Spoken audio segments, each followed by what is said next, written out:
the Moscow Mule, one of my go-to drinks and one of my favorite drinks during football season, or really any season. But only a few times have I actually had them done right, and it usually comes down to one ingredient, but it happens to be the most important one. Let's get started.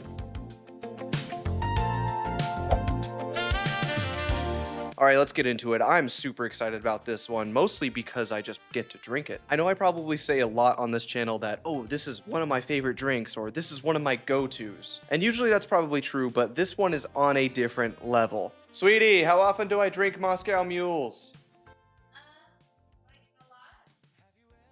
This drink legitimately goes into my Hall of Fame of cocktails, and if I had to choose 4 to 5 drinks to take with me on a deserted island, the Moscow Mule would definitely be on that list. And in case you're wondering, that list would probably also include a whiskey highball, Mai Tai, mojito, and something with gin.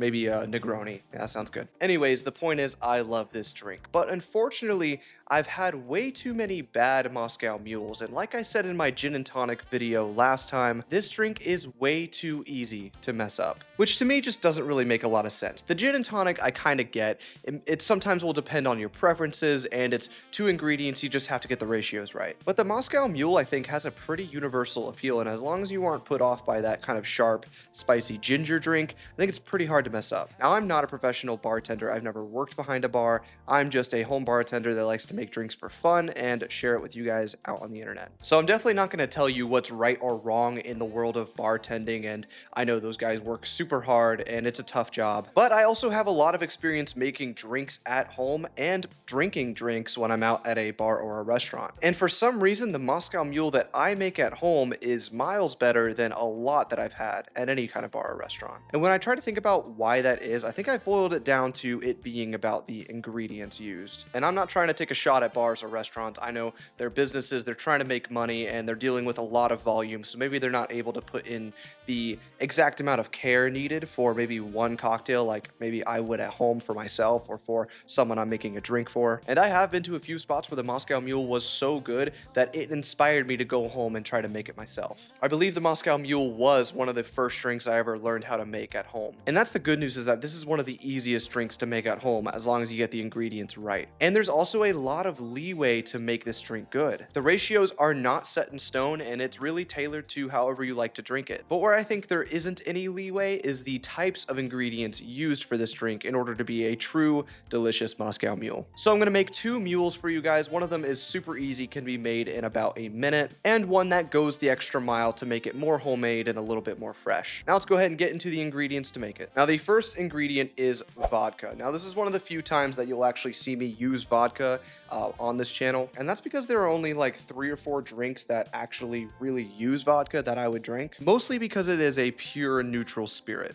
In other words, it has no smell, it has no taste, and not really any other character besides just being alcohol. There's never really a huge difference between each brand, and vodka is never supposed to kind of show up in the drink. It's just kind of something added to maybe raise a little bit of that ABV. Unlike gin or whiskey or rum or any other spirit that kind of provides the backbone, the flavor of the cocktail that you're making. But in some cases, like the Moscow Mule, vodka actually works really well. The vodka's neutrality kind of matters. And that's because the other 2 ingredients that go into this cocktail work so good together. All you need is something that makes the drink alcoholic and doesn't get in the way. So we're using Smirnoff today. This is actually the original vodka that was used in the original Moscow Mule. It's a pretty interesting history about it if you're ever wondering. And funny enough, it was actually the cheapest bottle I could find. I was going to get one of those like half bottles of some other brand, but I found out that this was actually cheaper than those half bottles. So I don't know, make that make sense, but Smirnoff is fine. It's vodka. Don't get caught up in the marketing for vodka. Just find any kind of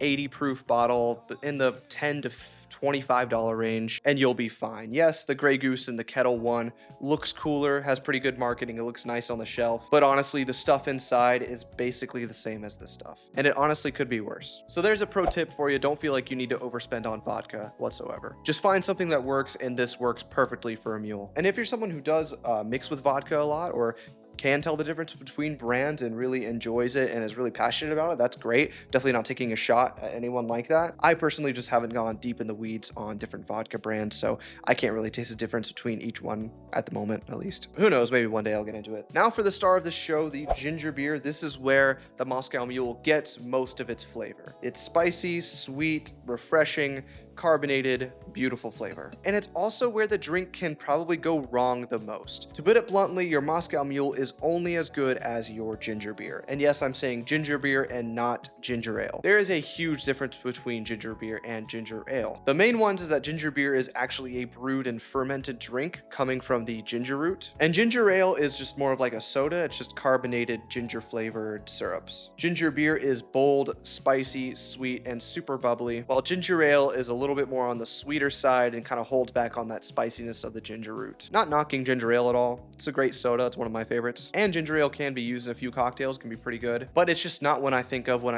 Moscow Mule. When I lived in Japan, unfortunately, the way that they made their Moscow Mules was with ginger ale instead of ginger beer. And apparently that's because the Japanese taste buds don't really prefer kind of that spiciness from the ginger beer. And that was tough. It's just not the same, but hey, at least they were able to make those whiskey highballs really good though. Those were freaking awesome. But the Moscow Mules,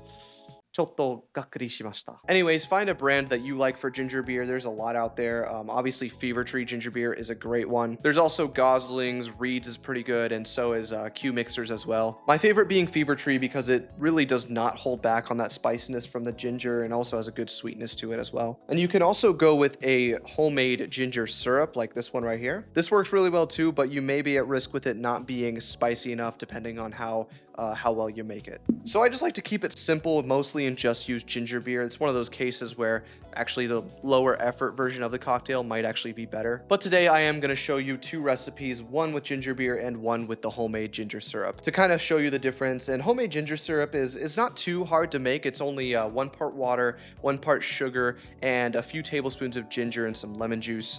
Put in a pan over heat and then set aside for about 30 minutes to cool and infuse, and then you put it in this jar and refrigerate it. So it's pretty good. It's not too difficult to make. And then there is the citrus. We're using lime juice. Keep it fresh. Bottled lime juice from the store, or kind of that sweetened lime juice that you may see out and about. I think those can be a little too sour or too sweet at times, can kind of throw off the balance of the drink. All you need is 1 lime, and this is honestly the most customizable part about this drink. I like a good amount of lime juice in my mule, that's just my preference, but you can cut back if you want. I think as long as you stay in between a ½ ounce of lime juice and a full ounce, I think if you're in that range, you're gonna have a good mule. And then lastly is what the drink is served in, the copper mug.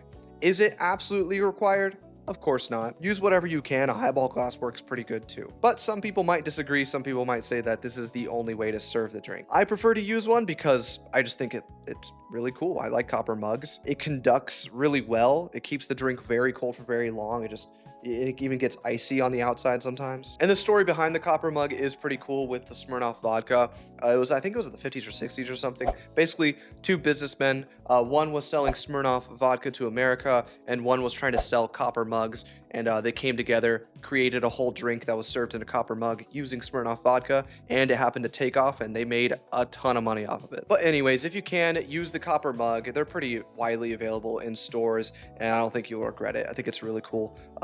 A really cool way to serve this drink. And you can serve other drinks in it too. I'll even have like iced coffee in a copper mug. I think it just is really cool. All right, enough yapping, more cocktail building. So for our delicious, refreshing Moscow Mule, first thing we're gonna do is fill our copper mug up with ice all the way to the top, and then we're gonna pour in about 2 ounces of vodka, followed about 3/4 ounce of lime juice. You can go about 1 ounce if you want, but as long as you stick within the ½ ounce to 1 ounce range for lime juice, it should be a good mule.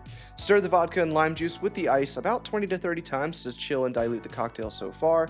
Go ahead and top with more ice if it melts down. And then we're going to top with about 4 to 5 ounces of our quality ginger beer off of the ice as much as we can. This Fever Tree is exactly 5 ounces, so I like to just use the whole can or until I run out of room in the mug. Give it a little bit of lift up on the ice with the spoon and use a little half stir on the way back up. And then go ahead and garnish with a lime wheel right on top. And there we go, the ultimate refreshing Moscow Mule. Cheers. And for the Moscow Mule with homemade ginger syrup instead, we are going to use a shaking tin. So first do 2 ounces of vodka into the shaking tin. And for the Moscow Mule with homemade ginger syrup instead, we are going to use a shaking tin. So first do 2 ounces of vodka into the shaking tin, followed by 3/4 ounces of our fresh lime juice and 3/4 ounce of our homemade ginger syrup. Add ice in, shake for about 10 to 12 seconds, then go ahead and strain right into our copper mug filled with ice. Top with some sparkling water. We are using Topo Chico, about 4 to 5 ounces, and then add a lime wheel garnish. And there we go, our refreshing Moscow Mule with homemade ginger syrup for those who don't like using ginger beer. All right, got both my mules here. Time for the taste test. Gonna start out with the ginger beer version.